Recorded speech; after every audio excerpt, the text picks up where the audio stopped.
Hey friends, it's Kari from the Alfred Homestead, and I wanted to share with you all some of our homesteading updates for the year. March is a very busy month on the homestead, and we are busy preparing our garden beds as well as starting new flocks of chickens and all the things.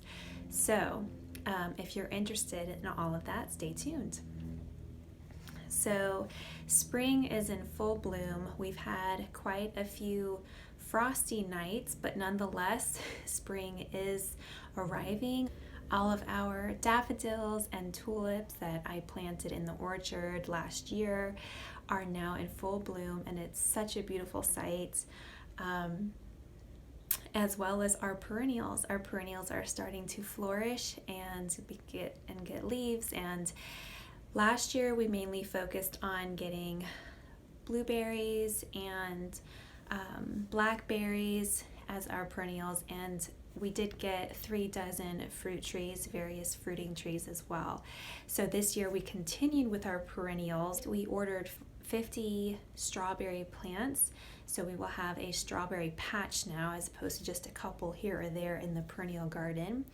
And we did go ahead and plant 14 more trees, 12 of which are nut trees like pecan trees and chestnuts and things like that, and a couple of apple trees just to fill in the gaps into the fruit orchard. So always getting our perennials down. I like to focus on 1 or 2 main perennials each year. So each spring, or when we're still dormant, really the last part of winter, we go ahead and focus on buying bulk or propagating more perennials. And I like to focus on one at a time. So we'll have, okay, what sorts of trees, and then a plant like a berry bush or something like that. If you've seen my shorts, I inadvertently propagated 6 more raspberry plants, so that's a bonus. But again, those are just bonuses. Our focus is really on 1 or 2 different perennials per year to add to the garden. We are starting our plants indoors. We have started tomatoes and peppers as well as various herbs. Those 2 I started back in February. So in the first week of February is when I went ahead and planted varieties of heirloom tomatoes and some varieties of peppers and herbs. Peppers and herbs generally take the longest time to really get established. So for us, starting in February is perfect because our last frost date is generally in that first or second week in April. And so generally I like to wait until the end of April just to make sure that I'm not going to hit 1 or 2 nights of freezing temperatures or close to freezing temperatures that are going to harm my peppers or my tomatoes. So you can see the setup that we have going on here. They will be transplanted into cups. Just the tomatoes, because I really want to have nice, big, strong, vigorous tomato plants that I put into the garden. The peppers, like I said, they take a very long time, so they will be totally fine staying in these little holes for now until they get outdoors. Now for us, I will direct sow the rest of our plants. This includes cucumbers and Armenian cucumbers and pole beans and things like that, and potatoes as well. That will all be directly sown outdoors in mid to late April. Normally that is about the right time for us to start. And all winter long we have been creating these garden beds from scratch. So that includes cutting down the lumber. My husband's cutting down cedar trees, cutting them down to size, dragging them into the garden, and creating raised beds out of these so that we have better drainage, because we have such clay heavy soil. And the last 2 years that we've been on this property has been such a hassle and a struggle to keep our plants from essentially drowning in the ground, specifically the tomato plants, which is a real big bummer. We have found that cucumbers actually love this soil, so we're not going to do anything special with the cucumbers this year because we're not going to fix what's not broke, right?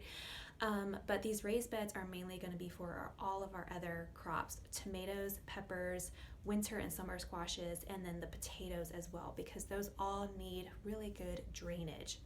So between making the garden beds, we're also getting our composting system going. We had to stop for probably a month there, like maybe in the month of January, because it was just so wet.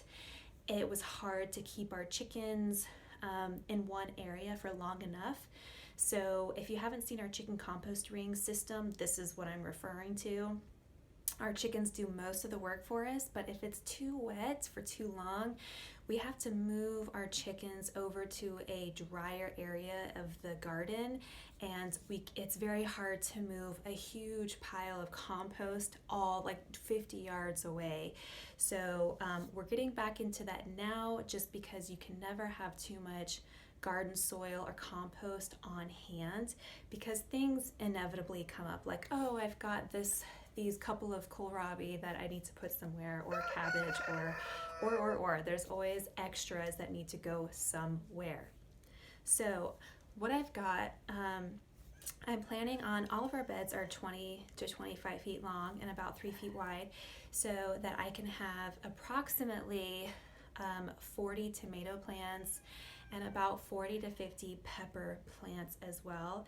That should be more than plenty for us. We are trying a new trellis system this year as well.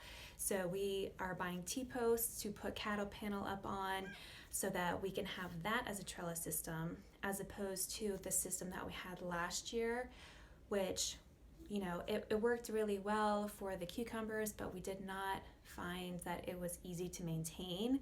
It's very tedious to have to maintain with the clips and the line, and the twine, you know, ends up breaking every few seasons, so you have to replace it, and it's just quite a tedious project to deal with every year.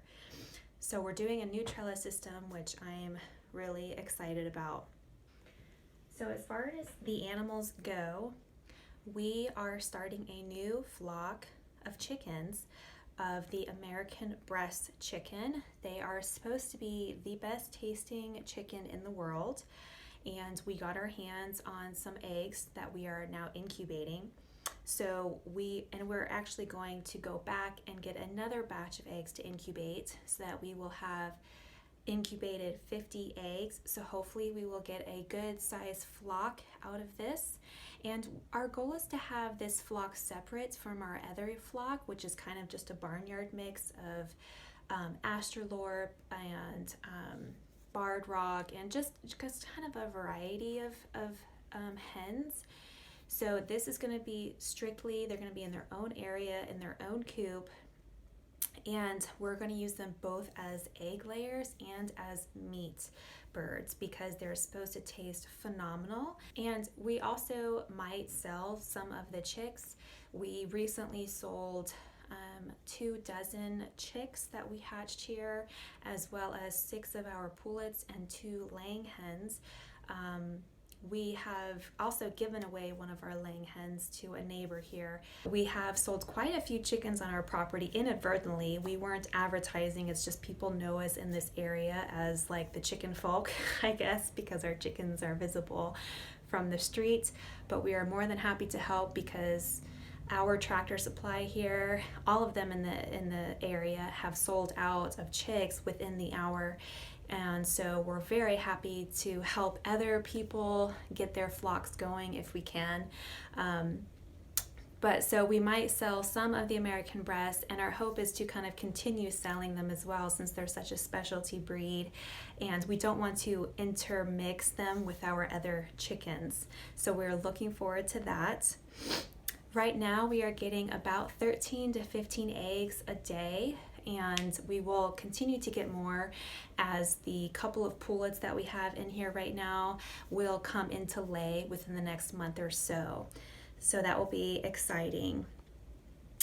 We were thinking about pigs, and we have all the infrastructure, the electric fence and panels, and pretty much all the infrastructure to have pigs. But because, as I mentioned in a previous video, I am pregnant, we are expecting our 4th child in June, I'm not sure that we're going to continue with pigs this year. We might wait until next year, just until things settle down a little bit. And with the prices of eggs and meat and things, I think that it's more economical for us to just maximize our egg production and our meat production via the chickens and the rabbits and things than to go all out with pork, which tends to be one of the more expensive animals to keep up and to bring to slaughter. So I'm not sure that we're going to do the pigs this year. If we don't this year, then definitely next year. All right, I hope you guys enjoyed that update. Don't forget to like and subscribe. I'll see you guys next time.